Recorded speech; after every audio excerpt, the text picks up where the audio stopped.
हमारे साथ सुनैना चौटाला हैं जो कि आज ताऊ देवीलाल की 112वीं जयंती पहुंचे। क्या कहेंगे, किस तरह देखते हैं ताऊ देवीलाल की 112वीं जन्म दिवस है, इस बार रोहतक में किया जा रहा है, क्या कहेंगे, किस तरीके से देखते हैं ताऊ देवीलाल के? बिल्कुल। और उनकी कर्म भूमि भी रोहतक ही रही है और उन्होंने यहीं से, जब महम से एमएलए थे तो वो मुख्यमंत्री बने थे हरियाणा प्रदेश से। वहीं एक बात मैं ज़रूर कहना चाहूँगी, किसी भी इंसान की पहचान उसकी कार्यशैली है और चौधरी देवीलाल जी की कार्यशैली आज तक लोगों के दिलों पे राज करती है।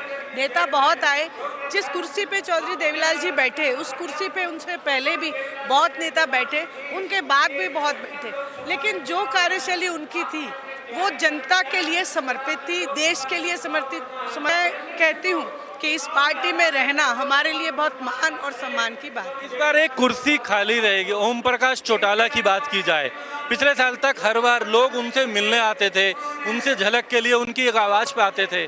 ओम प्रकाश चौटाला का भी आज ना होना, क्योंकि उनका बीते दिनों में निधन हुआ, तो किस तरह कहेंगे अभय चौटाला को मजबूती की बात की जा रही है? देखिए, बहुत ये दुखद है क्योंकि ये पहली बार इतना बड़ा मंच है और जिस हरी पगड़ी का चर्चा ना केवल इस देश में बल्कि विदेशों तक है, वो हरी पगड़ी जो है उनके सर पे हमें दिखाई नहीं देगी, लेकिन उनका स्वरूप हमें हर बुजुर्ग में दिखेगा। और चौटाला मुझे नहीं लगता कि कोई पूरी कर सकता।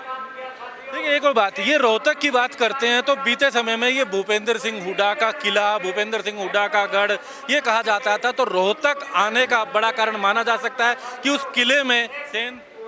नहीं जी नहीं, ऐसा जो किला किसी का नहीं होता, 36 बिरादरी से मिलके ही एक जगह बसाई जाती है। ये लोगों का किला है, लोगों के द्वारा बनाया हुआ है और ऐसी कोई हमारी मंशा नहीं थी। विपक्ष इसको कोई राजनीतिक रंग दे, उसका हमारे पास इलाज नहीं। हमने हमेशा चौधरी देवीलाल जी का जन्म दिवस अलग अलग जिलों में मनाने का क्रम जारी रखा है। उसी क्रम में रोहतक का नंबर है, लेकिन रोहतक के जो नेता है वो बौखला गए हैं। तो यहाँ एक संदेश तो जरूर जाएगा, आज रोहतक में एक बड़ी चर्चा भी है। निश्चित रूप से आज हरियाणा प्रदेश रोहतक के नेताओं से सवाल पूछ रहा है कि इस बार भारतीय जनता पार्टी की सरकार आखिर बनी कैसे, क्योंकि उनके सहयोगी जो हैं भूपेंद्र सिंह जी हुड्डा रहे हैं, इसीलिए बीजेपी आज सत्ता में है। ये सवाल जो लोगों के मन में है, कहीं ना कहीं इसके ऊपर भी मोहर लगाने का काम करेगा। आज जो जन सैलाब उमड़ेगा वो इस बात को दर्शाएगा कि लोग क्या पूछना चाहते हैं। एक प्रश्न महिलाओं को लेके भी है, किस तरीके से भूमिका रही? आप भी तमाम जगहों पे गए, लोगों को निमंत्रण भी दिया कि यहाँ पहुँचे, हालांकि उत्साह नजर आया।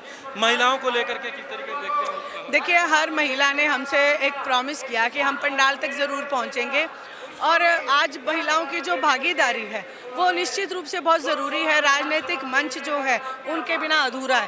कोई भी हवन हो या कोई भी कार्यक्रम हो, महिलाओं की हाजिरी के बिना उसको संपूर्ण नहीं माना जाता, लेकिन आज यहाँ महिलाओं की बहुत बड़ी हाजिरी दर्ज होने वाली है और नवरात्रे का एक व्रत भी उनका है, उसके बावजूद भी बहुत महिलाएं आने वाली हैं। तो अगर बात की जाए तो सुनैना चौटाला, जिनका कहना है कि एक बड़ा संदेश आज यहाँ से जाएगा। हालांकि ताऊ देवीलाल के 112वां जन्म दिवस है, लेकिन इस अवसर पर अगर बात करें, क्योंकि रोहतक को चुना गया, इनका कहना है कि कहीं ना कहीं लोग भी अब भूपेंद्र सिंह हुड्डा से भी प्रश्न पूछ रहे हैं कि आखिर कैसे जो है बीजेपी की सरकार बनी। कहीं ना कहीं आरोप भूपेंद्र सिंह हुड्डा पे लगाते नजर आए सुनैना चौटाला। अगर बात की जाए तो ताऊ देवीलाल के 112वां जन्म दिवस के अवसर पर रोहतक में एक बड़ा, अगर बात करें, रैली का आयोजन किया गया।